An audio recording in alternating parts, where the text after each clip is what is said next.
Hey guys, it's QuickyBaby and welcome to another QuickTank review. This time we're looking at the WZ-120. This is the Tier 9 Chinese medium tank. And it is an absolute beast because it gets a 122mm gun, which has the highest alpha damage of any medium tank in the game.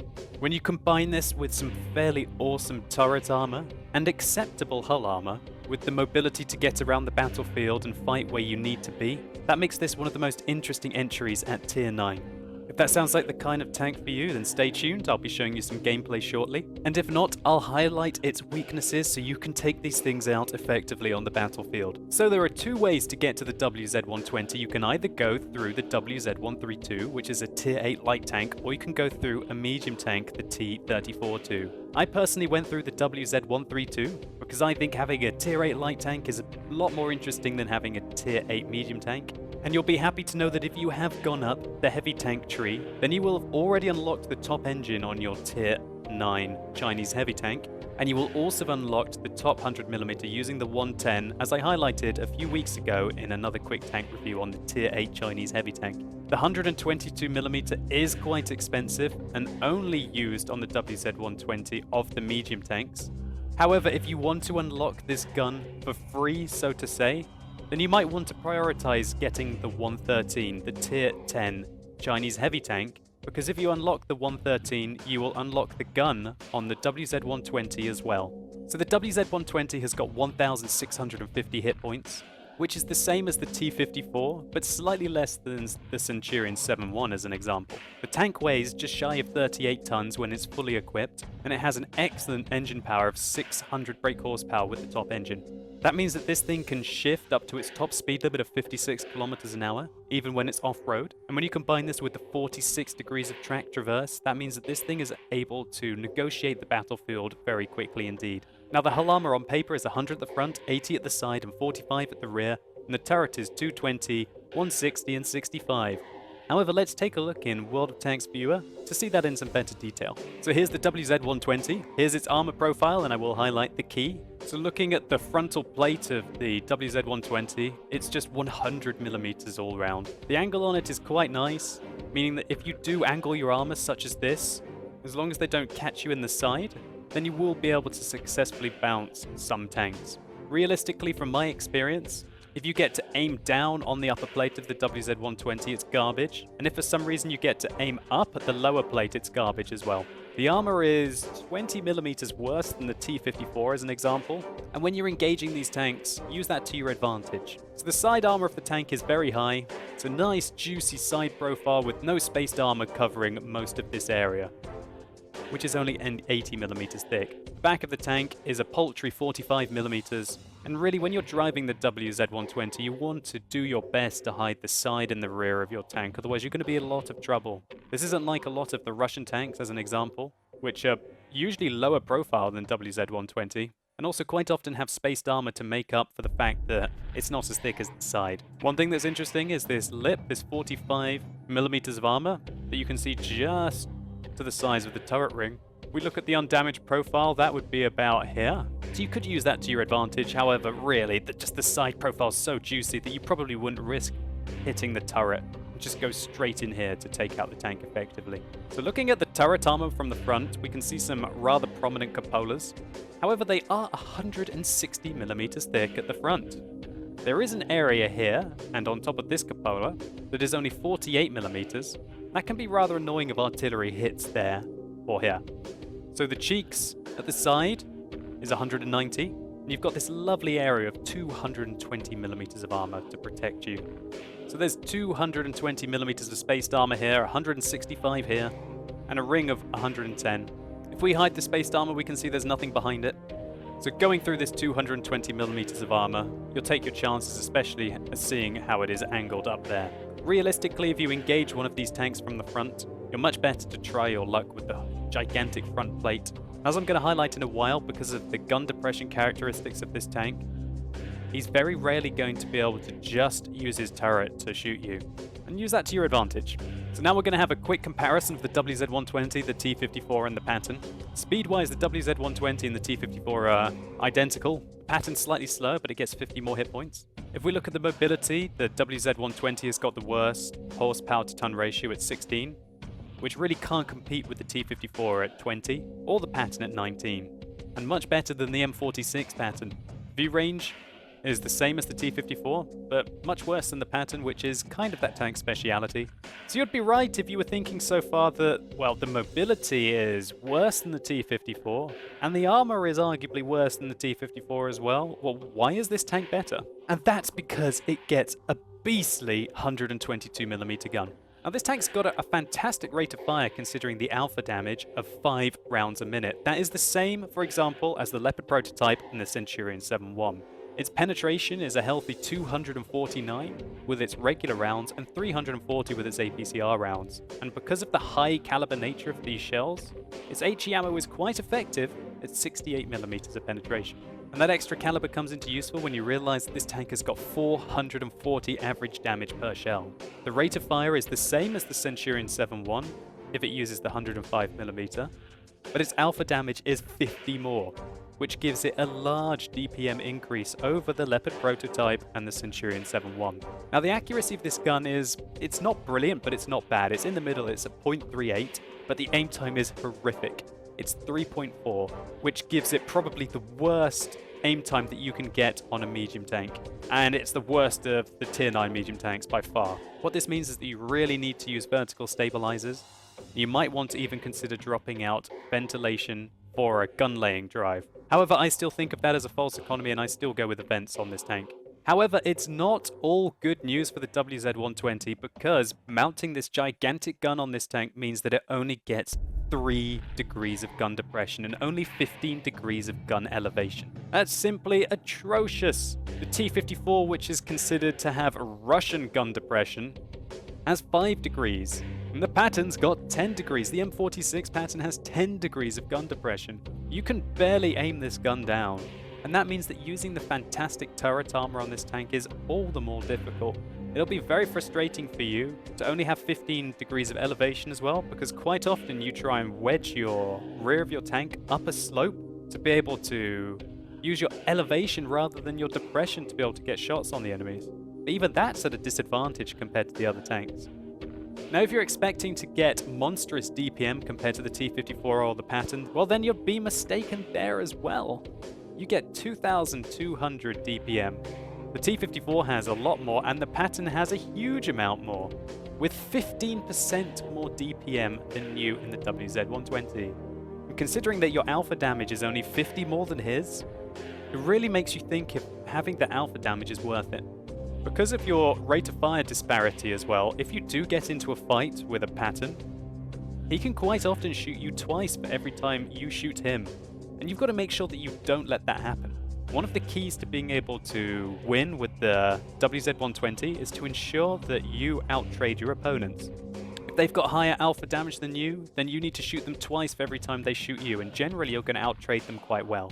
And if they've got less alpha damage than you, then you've got to try and trade a one shot for one shot. As soon as you start getting hit twice, for example by a T-54, and it's very easily doable with a T-54, and he's going to be doing 640 average damage to you if he penetrates both of his shells, and you're only going to do 440 to him.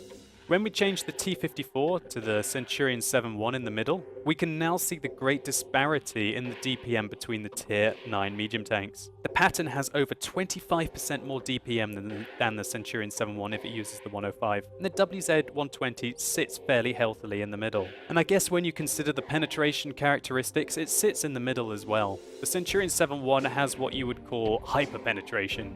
It's able to really go through the front of any tank in the game if you don't target its thickest armor, whereas the Patton really does struggle with only 218mm to go through those kind of surfaces, and the WZ-120 is kind of neither here nor there, with 249. It's all cost benefit, but one thing you can say for sure, that this 122mm gun is very unique to be mounting on a Tier 9 tank. And hopefully this gameplay that I'm going to show you will let you decide whether it's a good thing or a bad thing. So here we go, we're playing on Karelia. This is a really nice matchup for this tank where we can see that I'm in a platoon with Ike and with Z, and there are only 4 Tier 9 tanks on the enemy team. This replay is going to be just to show you really how brutal the WZ-120 is when it comes to its alpha damage. I'm going to speed up the replay a little bit. When we're playing Karelia, there's only one position that we want to go into. And you see me getting overtaken here slightly by Z and his E50. It's just going to be a top speed limit issue. We're aiming at the Lorraine here. Oh, okay, he's not so happy about himself now. Now, we rolled really high there. We rolled for 496, which is kind of plus, you know, 10, 12%. On the move as well. Bit unlucky for the Lorraine. And we can see the gun depression there is making it quite tricky for me to be able to get him, but we angle our armor in nicely there to avoid the fire. He's going to wish that he hadn't really met us, if we're honest. I put 2 shots into him, did 934 combined, and Z finishes him off there in style. And we're deciding that we're going to put some pressure up together. We're in a platoon, we can afford to do these kind of things. Another big roll there into the Centurion, and Z rams the crap out of that Centurion one. Finishes him off. Z is on a rampage. But yeah, we've put 3 shots in, doing a combined total of 1,420. So you be the judge of the 122mm so far. When you get to have your opponents one-on-one in the kind of a shock and awe, then it can be very effective. So here we see 2 Jagdtiger 88s against us. I can penetrate his upper plate. That's very interesting. We're able to go through his upper plate there. And having the kind of penetration that you do on this tank allows you to just not even really have to aim at the lower plate of the Jagdtiger. Now, if I was using a T-54 as an example, it would have been very likely that I would have had to have shot his lower plate. And we rolled very high on him again. Just to clarify, we did 1,109 damage to that Jagdtiger with 2 shots including the fire. We rolled for 501 and then 466. And then we had a slightly low roll there for the next shot at 412. Interestingly, we got absolutely blitzed there. We can see that even when angled at a ridiculous angle, he was able to go straight through our... Oh, actually, he shot me in the side there. Yes. I gave him too much of my side profile, and we can see the shot went clearly in here. And remember in the garage when I was talking about it, or at least in What Tank Viewer, that your side profile in the WZ-120 is very prominent. You need to hide it at all costs, unlike what I was doing just there. It's another meaty shot there into the Tiger 2, 480 damage. Z's taking some fire, I want to help him out. But I'm pretty crippled, and I don't want to take any more hits either. So I'm not angling my armor super effectively here. I'm kind of coming around the corner at a bad angle. But you've got to love the alpha damage. You can see the T-34 took a big hit. I'm pretty sure that I'm going to be able to reload more quickly than them. Ike says that he's got the Conqueror. I trusted him and shot the Tiger 2 instead. And then we're going after this Tiger 2 complete Wolfpack style. Considering he was wedging his tank upwards, my best bet was to shoot his upper plate there and not aim at his lower plate. When you've got the high caliber punchy nature of this 122, you can afford to do things like that. So Karelia, not sure if you've really seen a very good example of the lack of gun depression in this tank. Hopefully I'm going to be able to highlight it for you later on. We're in complete Wolfpack mode here. Me, Ike, and Z are just cleaning up. We can see there's an E75 completely out of position there. And I'm trying to scope him out for some shots. We see an artillery running. Trying to scope in on him. Not sure if he's going to come around this corner or not. Yes, he is. And that's where having this alpha damage is nice. Against an artillery such as that with 360 health, if you hit him, you could almost be 100. Well, actually, you can be 100% certain that you're going to kill him. And when the accuracy holds up, even though it's 0.38, you can just wreck your opponents even at range. So your main enemy in this tank is your aiming time, which is 3.4 seconds. And you can see just how long we have to aim at the target before we get to shoot them, even though we're driving a medium tank. And that can be very frustrating, that sometimes the enemies are finished off before you've had enough time to aim. But really in the WZ-120 you have to aim fully. Considering the 0.3 accuracy, 0.38 accuracy, and the 3.4 aim time, you're just going to have to accept that you have to hope that your team don't kill them before you do, and that you're going to have enough time to aim at your targets to plant your shots in. Now, up close and personal, that aim time doesn't really count for anything. I think this game's pretty damn lucky. That's not my fire, by the way. It was Ike's fire. We let him burn there. Let that T-30 burn. And there you have it. That was an absolute riot of a WZ-120 game. You got to see what the alpha damage of this tank was capable of. And when combined in a platoon with some competent teammates, you're able to communicate about probably what targets you're each going to shoot. So you don't have to waste shots in the WZ-120 with its high alpha damage. You can back your friends up and know when you need to go around the corner to be able to get that extra shot, because you know that he's going to be coming around the corner with you. Anyway, let's take a quick look at the post-game stats. So this is an archaic replay. During a 5x event, we were able to get 10,000 experience. Our base experience was 1,436. This would have indeed been a mastery badge in this tank. We were pretty lucky with where our shots went that game, but I felt like I aimed them in the correct places. We fired 14, we hit 14, we penetrated 14. We did 6,234 damage with those 14 shots. We took 6 hits, of which 4 penetrated, and we were left with roughly about a third of our hit points left.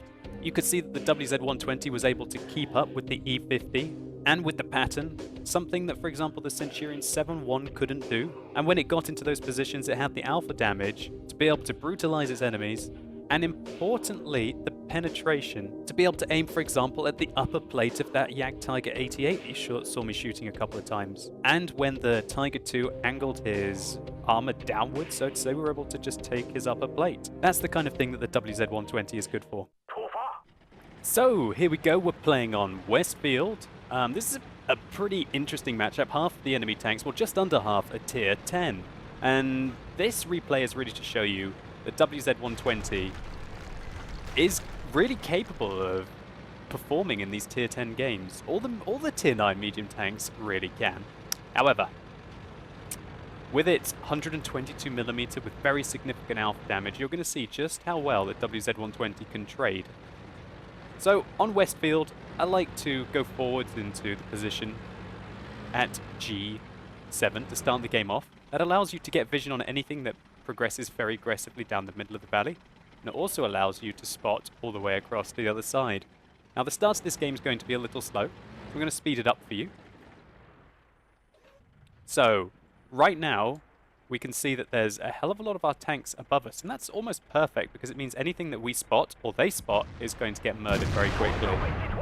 We put a meaty shot into the Leopard there, 482, and he gets blind fired. That's not a very good game for one of their most dangerous tier 10 medium tanks. And now a Foch 155 completely out of position. We're aiming at his side armor, which is very thin. We have a low roll there though, 386.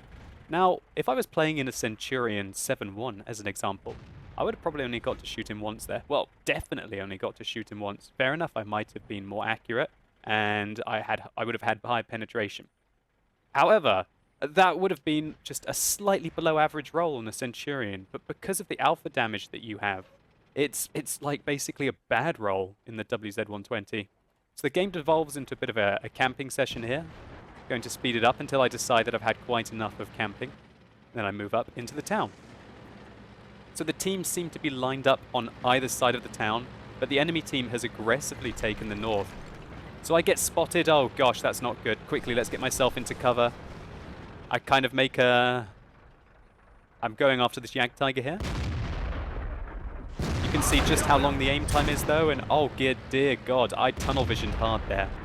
I knew that I would reload faster than the Jagdtiger though, so I would have secured the kill if my teammate hadn't. I'm going to go out and poke on this E50M. We fire clutch, and did you see just how far that missed where I was actually aiming? The aim time on this tank is, it's not very good, even when you use vertical stabilizers. That means, and the accuracy isn't brilliant either, which means that if you do fire clutch shots like that, you're very lucky if they hit the target. But alpha damage, 480 done to that M103. I come out to try and go for the E50M. He's got his armor angled downwards, so we can afford to basically shoot him anywhere. But luckily first, he turns his tank, and we're able to plant one into his side. So that has allowed our team to more or less completely take the south. But look what's happening at the moment in the north. The enemies are rolling down through the town, killing all of our tier 10 heavies. I go up to decide to try and support them. I am getting no shots, and I absolutely hate going through the town on Westfield because of all of these pillars, because of all of the walls. And fair enough now, since patch 8.10, it's not been too bad. And I'm just trying to get out of there right now. I realize, oh, that's not a situation that I'm going to do very well in. And right now the enemy are up one tank, but that's just changed as we take out the artillery. This is a very interesting situation. Basically, the enemies are all above me, and I don't have anyone immediately around me, but I have a lot of people who will probably be willing to give me quite a lot of fire support. So I think just poking out, trying to spot the enemy team is the right thing to do here. And hopefully, if anything comes near me, then my team are going to be able to give me some fire support and allow us to, well, allow them to take them out from afar. And oh god, there's an I-7 coming after me.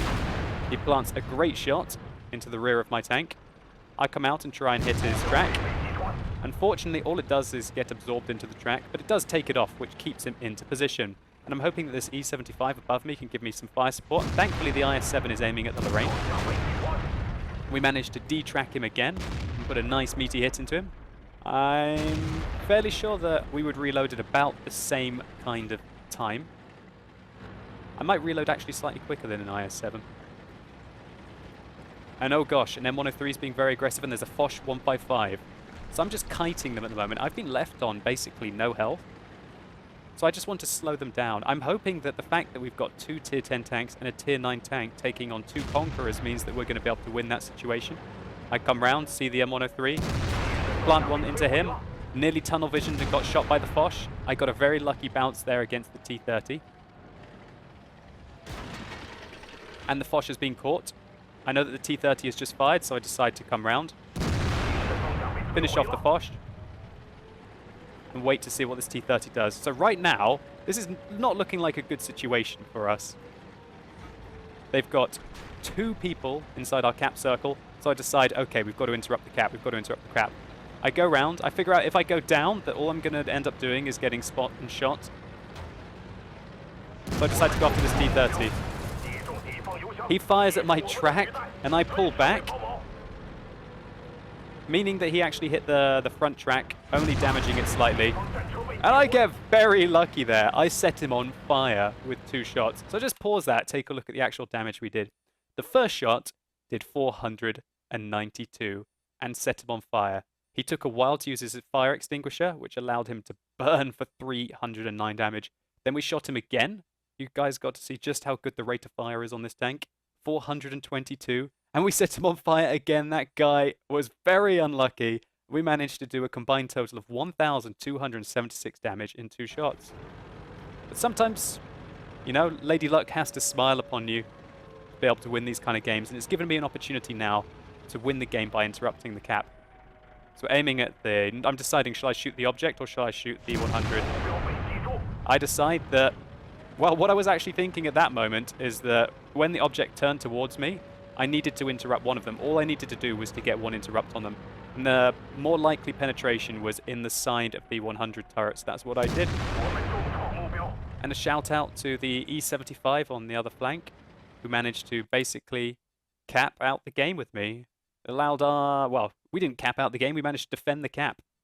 So you're seeing here that this was quite a lucky situation for the WZ-120. 90% of the time, if you were to go over one of these edges, you would have to almost hang your tank over the edge to be able to get the gun depression to shoot down here. But luckily, this position, as you can see here, is slightly sloping downwards. What that means is that you're actually able to use the gun depression, and it was right on the edge of my gun depression to be able to hit the E100 out. And that's all she wrote for the enemy team. The object just misses me at the end. And I did get very lucky there. There were a couple of shots that I should have really died from the T-30.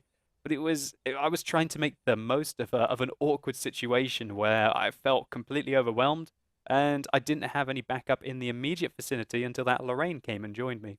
And this is a kind of a playstyle that you're going to have to get in the WZ-120, in my opinion. To make real good use of the alpha damage of the tank, you kind of need to know everyone else's reload times. So just be thinking to yourself, is that T30 using 155mm? Well, if he is, I can fire at least twice for every time he fires. The IS-7, on the other hand, is a much closer call.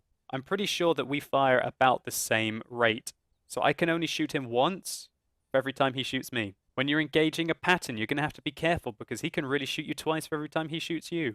It's very important to know your rate of fire and have an idea of the enemy's rate of fire as well. You can see just how well the WZ-120 does as a brawler. Its turret armor is fantastic. Its hull armor not so much. I got rather lucky that the T30 probably just missed his shots because he felt under pressure. And apart from those two shots, we didn't really bounce much. But let's take a quick look at the post-game stats. So we had a pretty good game there. We got nearly 4,000 for our double and made 72,000 credits. Base experience-wise, we got 1,300, and we were able to outperform all the tanks with regards to damage on our team quite considerably.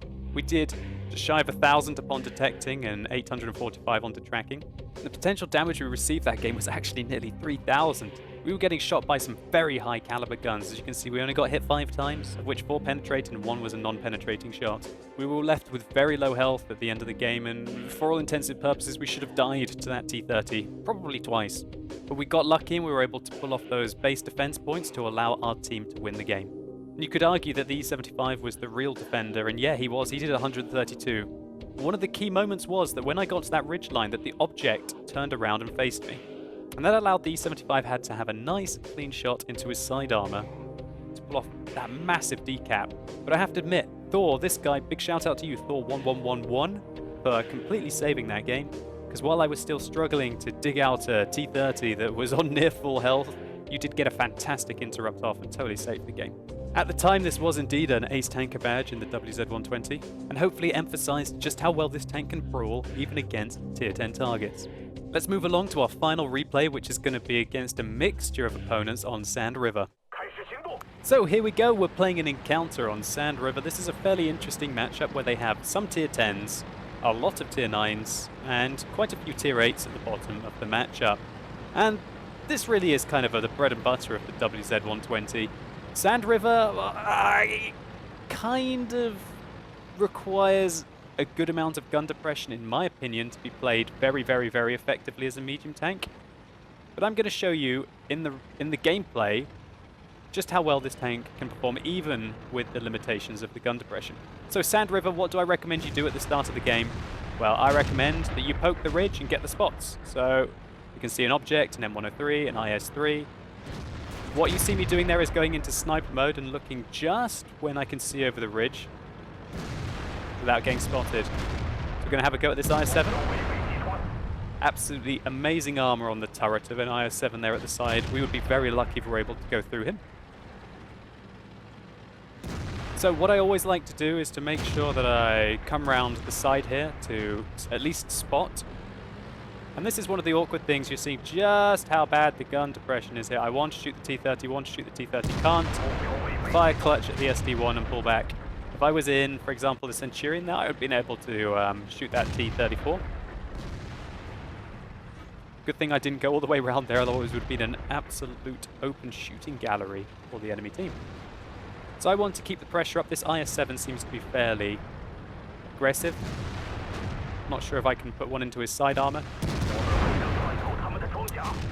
I was aiming up at his cheeks there. That really wasn't going to be a very effective shot. Luckily our armor held up though. I go for him again, and this time we're able to put one into his track. But unfortunately he can see this horrible side part of the WZ-120 above the tracks, which is almost a guaranteed penetration if it hits.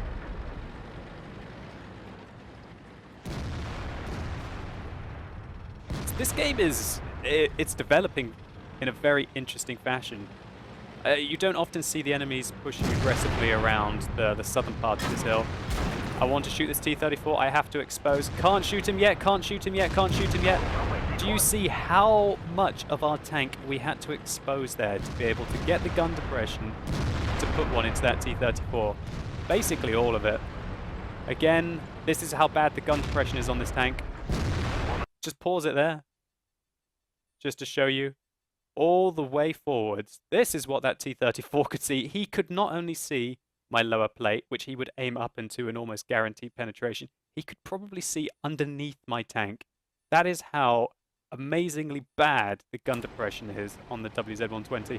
So this T-54 is making a massive mistake here by attacking, but we don't have the flexibility. We're having to work our way around on the slope to be able to get off the finishing hit on him.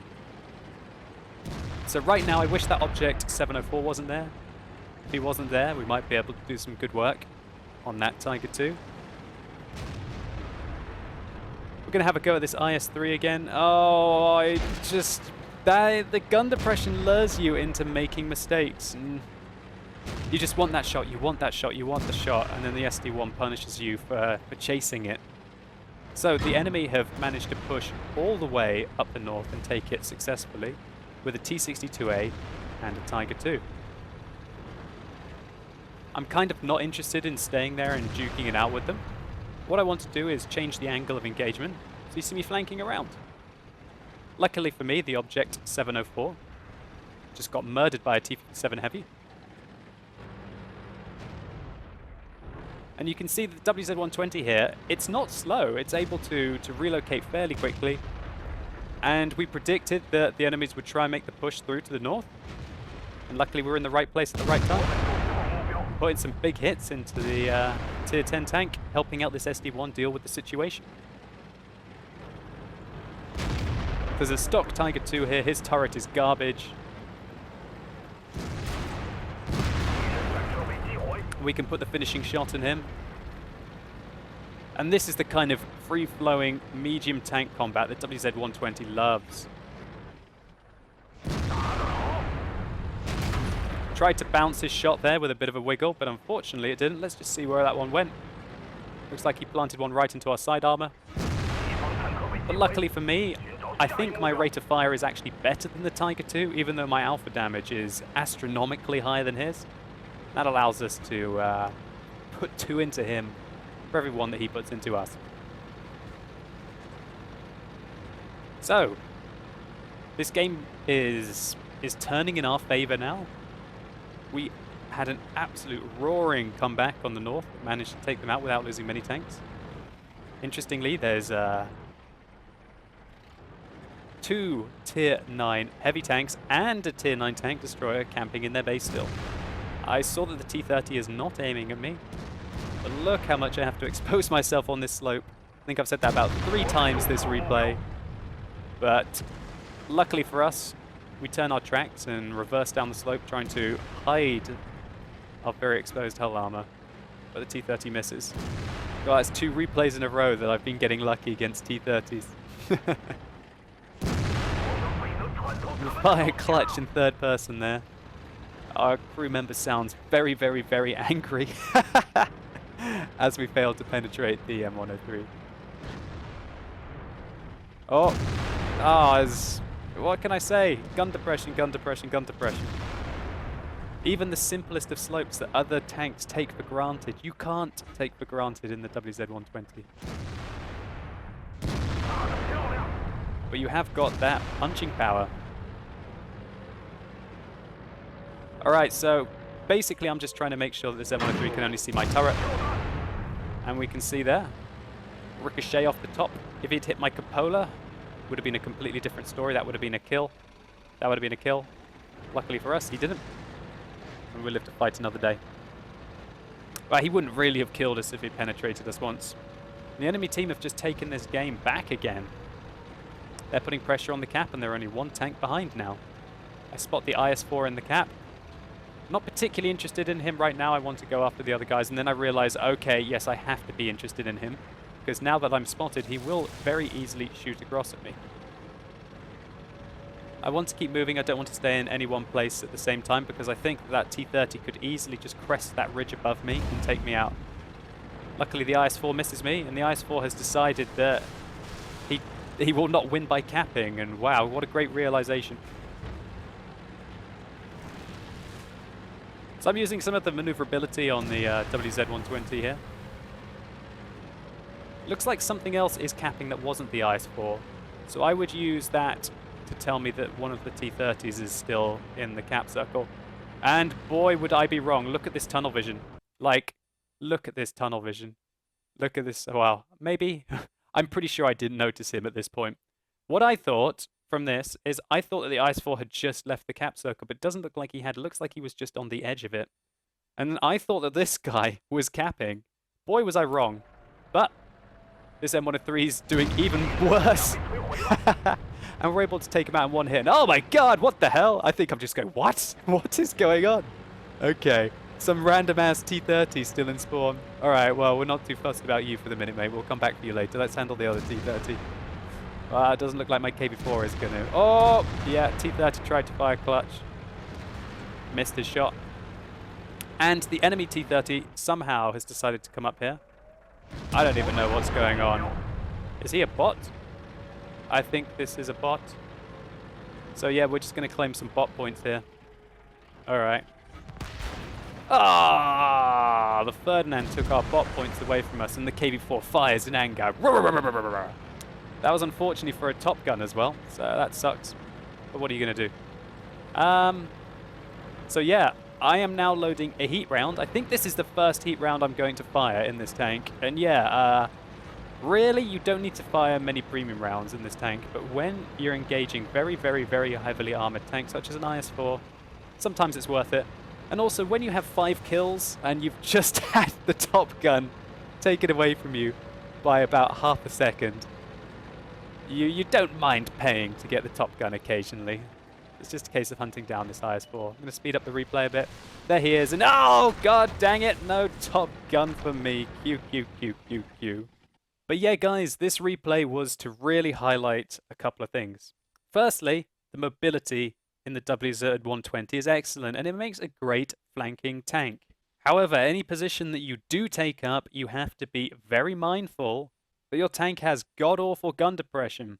What this means is that even using slight slopes and slight hills means that you have to expose a huge amount of your tank to the enemy to be able to shoot them. This makes the WZ-120 incredibly frustrating to play at times, and you have to learn to use the terrain to your benefit. You have to see the slopes and you have to judge them. And eventually, after maybe, like 50 games in the tank, you might have a feel for the kind of positions that you can very rarely, get hull down. Like what you saw when I was going against that M103 at the end of that lip of the hill, basically was protecting our hull armor and meant that, well, our turret's pretty safe. And really, all 3 of these replays that I've shown you have highlighted just how devastating this 122mm is, if you can get it to work. I think the replays have also shown you that if you get shot in the hull armor, you're very lucky if it doesn't penetrate you. This tank's armor is far from the T-54. The T-54, with its 120mm of frontal armor, really can put the pressure on, for example, that Tiger II. That Tiger II, I would have thought that he would have been pretty lucky if he had penned me in a T-54. When you're playing the WZ-120, he's kind of not lucky because you've got that 20mm less of frontal armor. Anyway, let's take a quick look at the post-game stats. So that was a 3 times event. We got over 6,000 experience. We ended up doing quite a lot for our team, spotting 7 tanks, shooting 9 tanks, and destroying 5. Quite a few of the tanks on our team had very good games. This T-57 Heavy, a huge amount of damage in definitely a very, very, very balanced tank. This KV-4, on the other hand, that's a great result for a Tier 8 in a Tier 10 game. We really had to carry a lot of the slack. We traveled nearly 4 kilometers in that game, searching for those shots. And the ranges that we made the engagements, which were all kind of close quarters combat shots, apart from a few of the clutch ones that we fired, we hit 17 out of 18.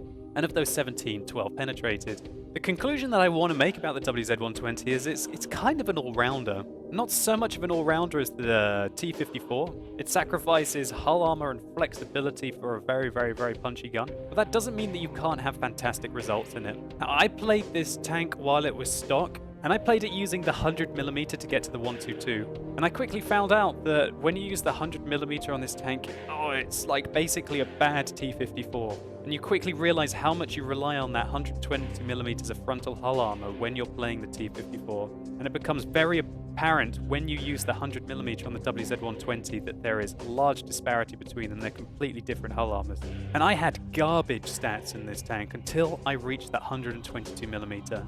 And then after that, it became more of a case of, okay, let's repair the stats. And as soon as I got that 122, I started having great results in the WZ-120. All in all, I fully recommend this tank. I don't think I'm going to be keeping it though, because when you make that step up to the Tier 10, the WZ-121, boy do things get fun again. Your hull armor increases, your rate of fire goes up astronomically, your aim time's better. The 121 is a very fun tank, and it's definitely worth getting through the WZ-120 to get to the 121.